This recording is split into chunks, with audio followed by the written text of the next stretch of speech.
मला एक सांग, नुसतं प्रेम करून काही पोट भरतं का? आता पुढे आपलं लग्न होणार आणि लग्न झाल्यानंतर आपल्याला मुलं वाढवणार.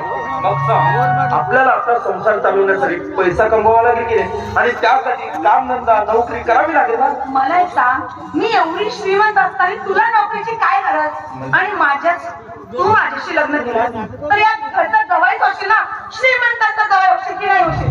मग तुला त्या नोकरीची काय आवश्यकता आहे?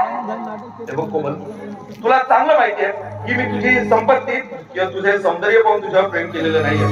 कोमल, मी प्रेम केलं तुझ्या मनावर, तुझ्या हृदयावर, तुझ्या विचारांवर. तेव्हा या संपत्तीचा आम्ही मला दाखवायचं नाहीये. काय खरं सांगू, माझं ना तुझ्यावर इतकं प्रेम आहे की तुझ्या विना दूर राहण्याचा विचारही मी मनात आणू शकतो. पण काय करणार, काही महत्वाचं काम होतं त्यासाठी जावं लागतं. हो, म्हणूनच आम्ही सारखं तुम्हाला फोन करायचा आणि तुम्ही आमचा फोनच उचलायचा नाही.